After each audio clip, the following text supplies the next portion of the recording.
There is an overwhelming amount of news regarding silver these days, and some of it is even true.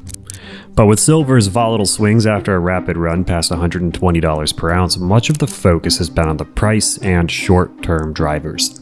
Technical indicators, changes in margin requirements, paper positioning, and more. But widely underreported are the deteriorating conditions in the supply chain itself. And the stress is revealing something interesting. Which silver products remain liquid and desirable when supply chains crack, and which have fallen out of favor?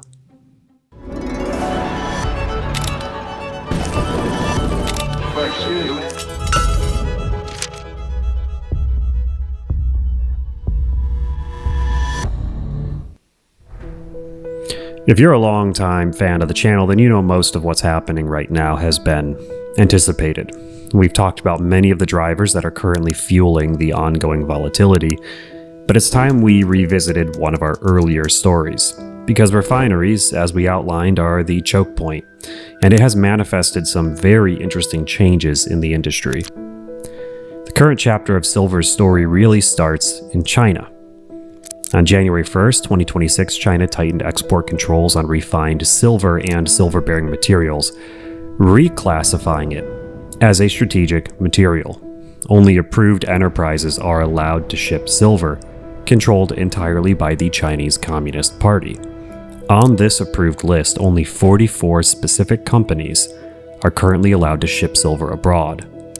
Centralized government management is doing what it typically does, slowing things down, creating volatility, and increasing costs. Since China controls an estimated 60 to 70% of the world's global output of refined silver, it was expected there would be a disruption.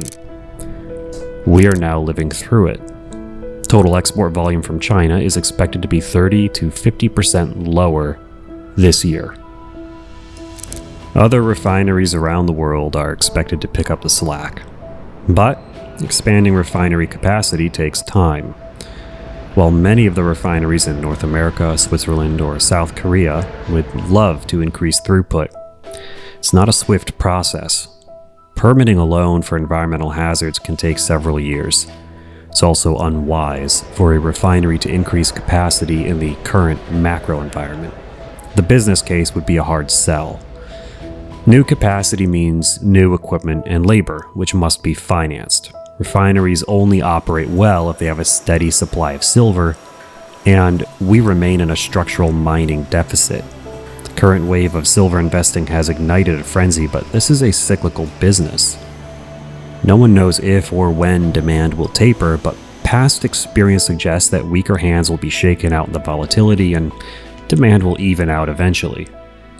Perhaps at a higher floor than years gone by, but no one can be certain. So they are prioritizing differently.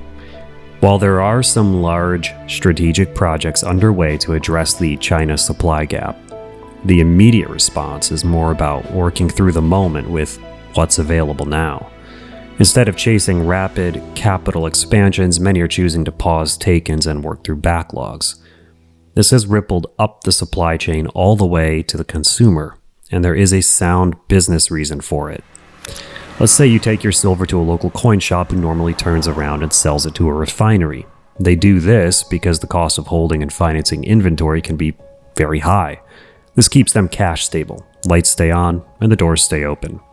But refineries have a similar problem. They also can't bear the cost of financing inventory indefinitely.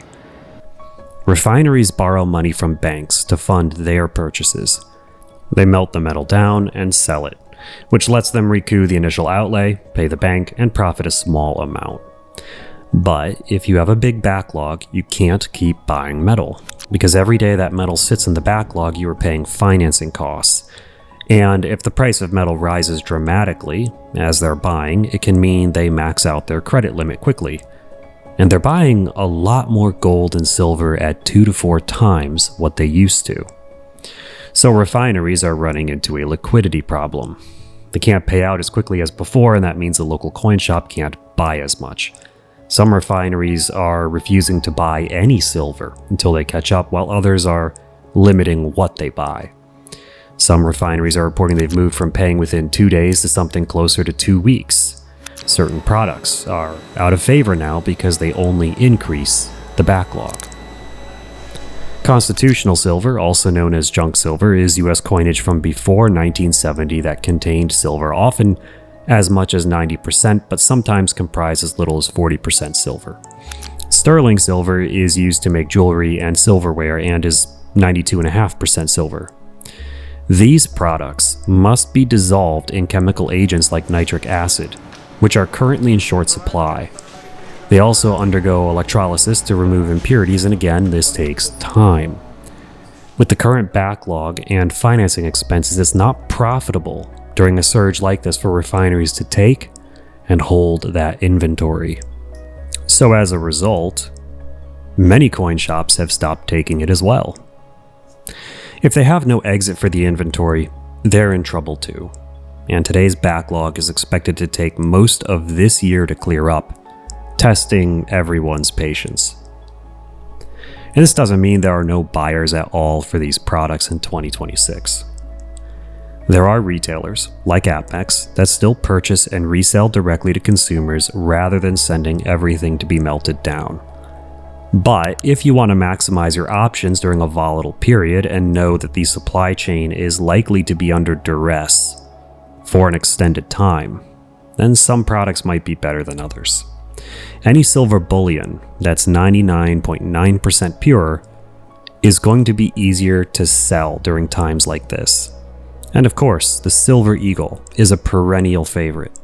Due to its popularity, it's easy for any dealer to buy and sell without going through a refinery. And if you're currently buying or holding constitutional silver, it might be better to wait to liquidate that when the market is stable. You'll have more options to get the best price. Long-term investors who are placing their faith in silver for years instead of months have little reason to be anxious. These supply chain shortcomings are going to be difficult to overcome. It will increase volatility for months, but eventually, the free market will innovate and stability will return.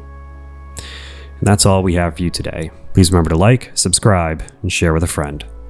Thanks for watching, and we'll see you next time.